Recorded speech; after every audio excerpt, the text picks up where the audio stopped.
Hey there, everybody. It is Franklin.Half.Addict, and this is going to be part 3 of my NGC Franklin $half registry set.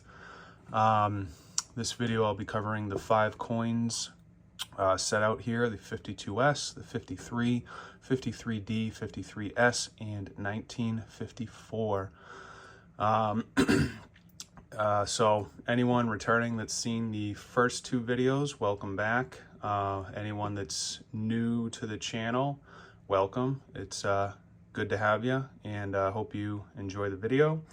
In the previous 2 parts, I did read a little bit out of the Franklin and Kennedy $half guidebook by Rick Tamaska. I think in this video, I won't be reading anything, but I will put pictures of Rick Tamaska's analysis of each one of these coins after I go through, show the coin, and just talk about it really quick.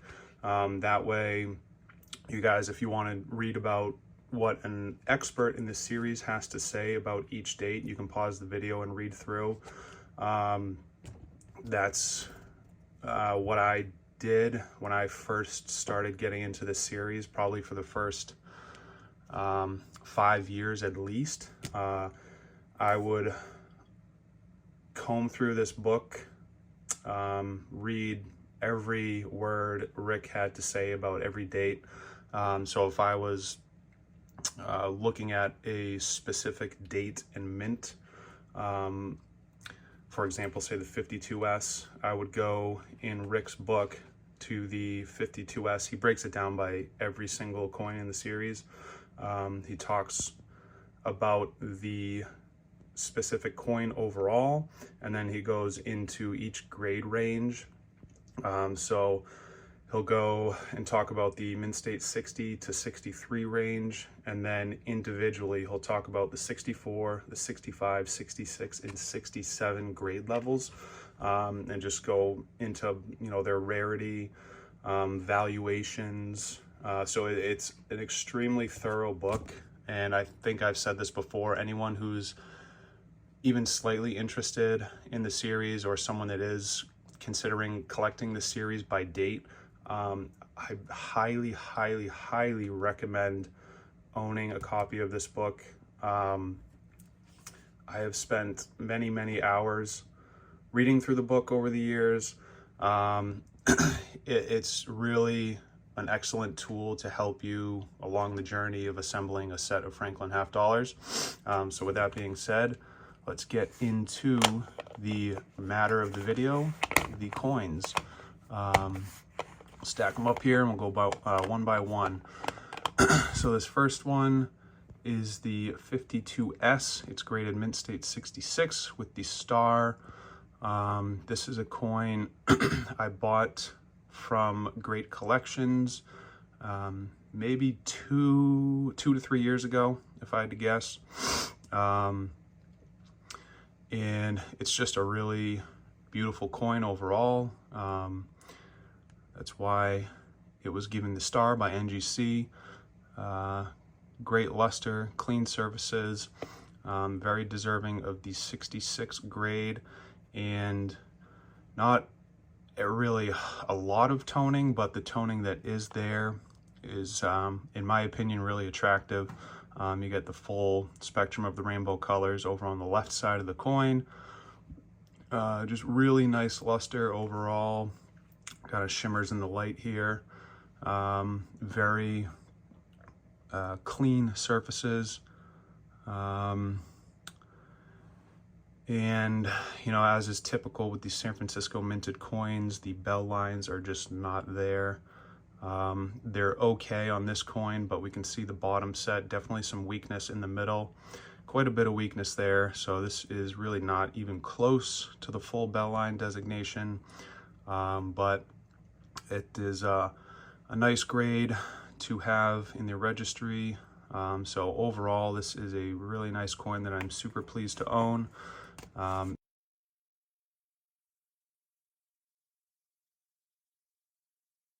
Next coin is a 53 from Philly. This is kind of a filler coin for me at the moment. Ideally, I would like to have a 66 or a 65 full bell grade on this, but this particular date, the 1953P, is one of the tougher in the series to find with full bell lines. So this will have to do at the moment. It's got decent toning. The colors aren't really great in my opinion, but the toning it's not really like splotchy or milky. It's fairly smooth overall, which I like. I don't know what you'd call this color, maybe some lavender with a little bit of blue, sky blue over there on the right hand side. I bought this coin on eBay probably about the same time I bought the 52S, I would say 2 or 3 years ago, and the pictures weren't great. It was kind of one of these where everything just looked dark. There wasn't great lighting in the picture. So I would say it does look better in hand than what I saw from the auction photos. But one thing that did stand out to me were the bell lines. They do look close enough to being full where if I sent this in, I think it has a better than 50-50 shot at receiving the FBL designation. I wouldn't say it's a slam dunk. I would say maybe 60 to 65%. So someday I will have this coin regraded by NGC. I think I'll probably crack it out of the holder and send it in. This is an older holder, so the I think grading standards have loosened up a little bit since this was graded. I really wouldn't be surprised to see this come back in a 65 holder or even as high as a 66. So if this does come back 66 FBL, then that's just a huge score. I will, like I said, put pictures of Rick Tamaska's analysis of each coin so you can read about this coin specifically if you'd like to, and just kind of really see how tough this coin is in higher grades and with full bell lines.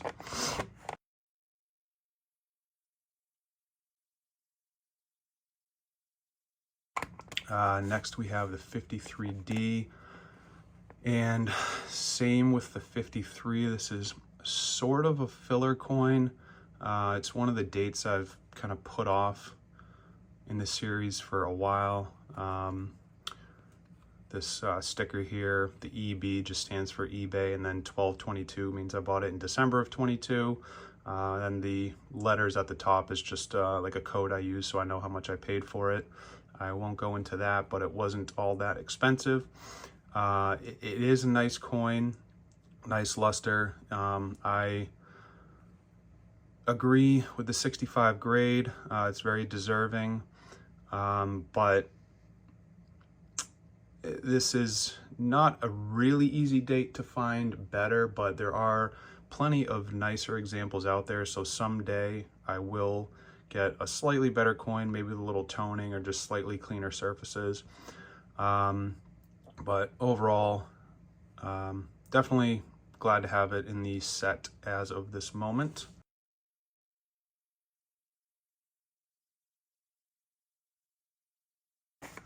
Next is the 53S, and this is one of my more favorite dates in the series. I don't really know why, but I've always just kind of been drawn to it.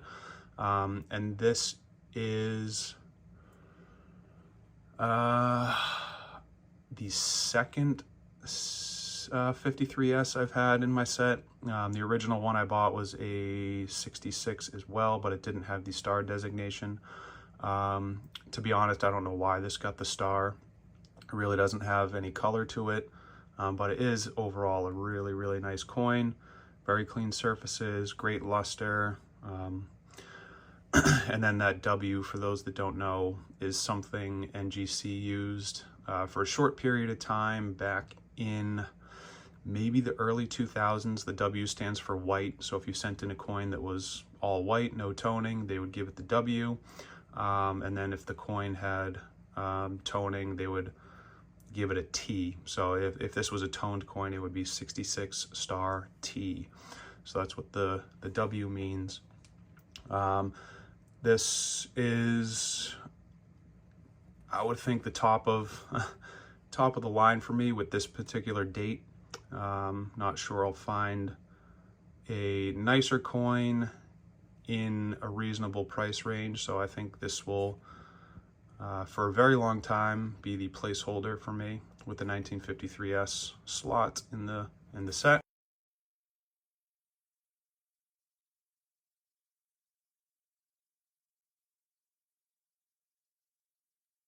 And then the last one is the 54.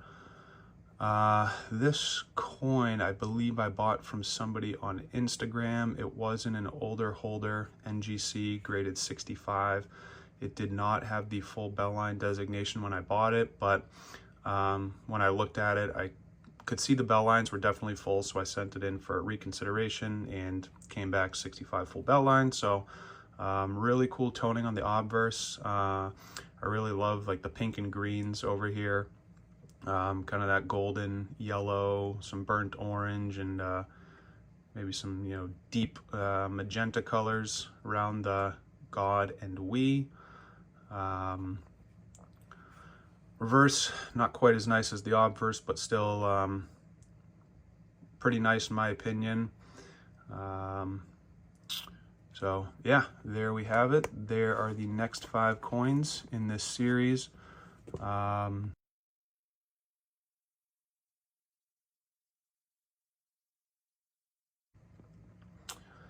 So again, as always, let me know what you guys think.